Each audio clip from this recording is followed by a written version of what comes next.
Hey there everybody, Brian here. In this video I want to show you around this car here. This is a 2019 Peugeot 3008 and this is a diesel Allure model. In this video I want to run through all the features on the outside and the inside of the car and go for driving the car as well. These are super popular, they look really stylish. It's actually the very first one I've ever advertised. Very impressed with the car actually, it's really nice. It actually drives really good, nice level features, but it's actually a very sharp looking vehicle. If there's any information that you want in the car, 086 843 1945, call, text, WhatsApp and I'll be happy to go through trading in the car, financing or information about the car itself. I think let's start off by looking at some of the features on the outside. These are super stylish, very nice looking vehicle, and there's some nice features I just want to run through. Like things like these lights on the back, like how, like I think, I'm not sure, I presume the style is, so like see the way that red section comes around there and then you have the three lines, and I think the whole Peugeot thing is like the lion's claw sort of. A lot of their modern cars with their lights are just really cool looking. I know they're fake exhausts, but they kind of put a nice symmetrical look on the rear of the car. Big chrome garnish along through there. And I really like this black section along here, which breaks up the boot lid. Makes it look really smart. The C-pillar back here, that's completely black. So you can see kind of all the way, this looks really congruent the way it comes around. Dark tinted glass, spoiler up through here. There is brushed aluminium roof rails along through there, and then if you see that chrome that's on the rear, it's also down the right hand side as well. Those wheels are a nice diamond cut finish, so I presume they are a 17-inch wheel. Yes they are, sorry they're an 18 actually, diamond cut along there, 18-inch wheel, so they fill out the wheel arches quite nicely, and the diamond cut I think matches the silver and brushed aluminium that we're seeing on the car. Round to the front of the vehicle, again keeping along the theme of brushed aluminium down through here, chrome again around the fog lights just to match kind of like what we saw on the Hondas actually, and then even like small details, like there's so much detail in this car. This black section here with a chrome insert to break it up, which links onto a chrome section that moves up to the back of that C-pillar all the way around here. So it's like, do you know what, like when you look at a car sometimes you kind of go, oh yeah, that's a nice looking car. Like even the grille, look at the grille in the front, there's a big snout on the front of it, a kind of a tough looking grille. So it has that chrome section, nice Peugeot font, again chrome all the way down through there. So like we're saying to you, when you look at a car sometimes you think, oh yeah, that's a nice looking car, but you actually ever look at why it's a nice looking car? Because it has all these really nice features.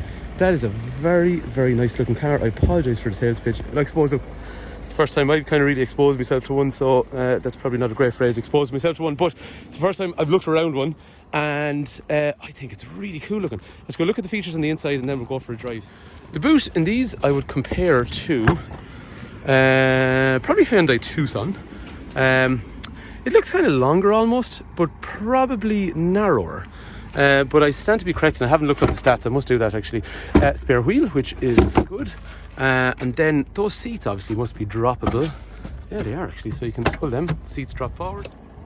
So basically you actually end up with kind of, I suppose almost like what the commercial version would be, a large load area in the back.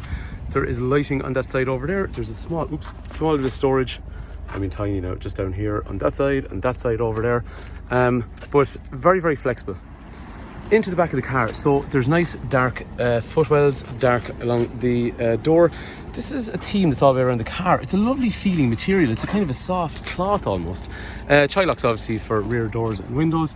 3 head restraints, 3-point safety belts, a ski through, so if you have anything awkward along, that's in through there. There is a drinks holder there with some storage.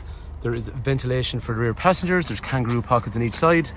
This is an absolutely filthy road, so I'm going to destroy this mat by getting in. But anyway, we've got to, just all over the place. In terms of, yeah, if I sat behind myself, the headroom is decent. It comes down a little bit long there, but no, actually, it's quite good. You sit low. It feels like you sit low actually in the back of this car, which obviously helps the headroom. And just looking, see the shapes that are on everything, these kind of angular designs. It's a theme all the way through the car. There's nothing significant about it. It's just that is their design philosophy, but it's really modern looking. But the legroom's quite good as well. Again, up front, it has a nice soft material along here. Dark, you know, brushed aluminium obviously, and then dark black sections there. So very nice. Electrics for windows, mirrors are electric folding. Yeah. Oops, back out. Fine. After that then, child locks in through here. The dash is really cool, you'll see in a sec. The steering wheel is absolutely tiny. That's their kind of design ethos.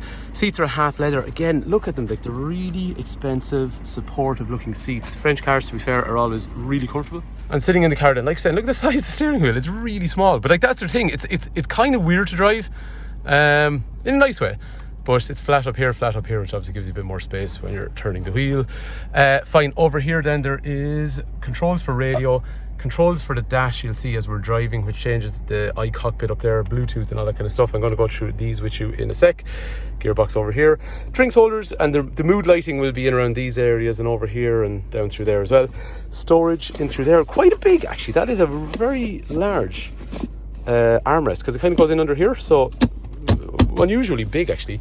Even a good bit of storage down here, USB connectors in through there. That is just a pocket, the foam insert for the pocket.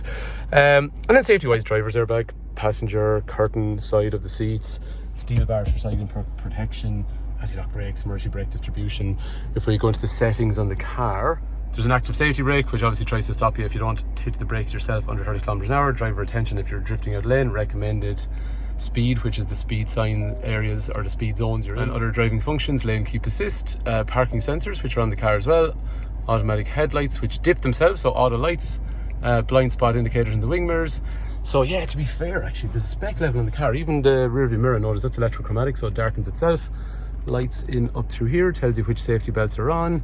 SOS, if you are involved in an accident, it will make a call to a European call centre to see if you need any help. So it is a really well spec car. When I got into one of these first, I like straight away I just find this a little bit confusing at the start, but actually it's simple. It's really stupidly simple. So press that downwards, that brings up all the audio information, and then there's a volume knob over here. The second one is fan speed, warm or cold, speed up the fan, slow down the fan where you want it to blow. It's pretty damn straightforward. Navigation in through there, general settings in the car, changing things like, I like this one here because you can change, the mood lighting in the car, and it's a nice screen the way it's displayed. Looks cool and kind of makes sense, and there's these small little noises when you do it, and they're not too, you're touching things in that, but it's not really in your face. Phone information in through there, and general apps, things like Apple CarPlay and Android Auto. And then obviously there is a big parking camera up through here. What's kind of cool on these actually, just on the side of a road here, I'm just going to move up a bit. The camera stays on for a sec, right? That's fine. So say for example, it kind of stays on in an area. How would you describe it? So if I go for reverse, if you watch over here, I'm in this area, you kind of almost reverse out of the area that it was, does that make sense? So that's where I was up here. It's kind of giving me an idea where I've come from, so kind of cool looking.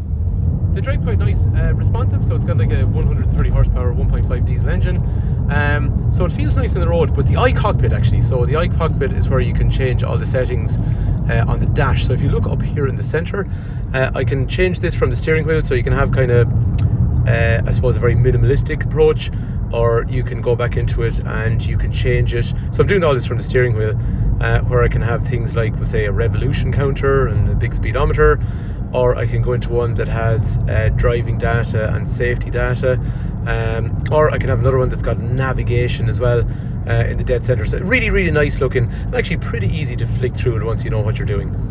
It's a nice modern vehicle to sit in, and I really love this material that you see on the doors and the dash. It's really nice actually.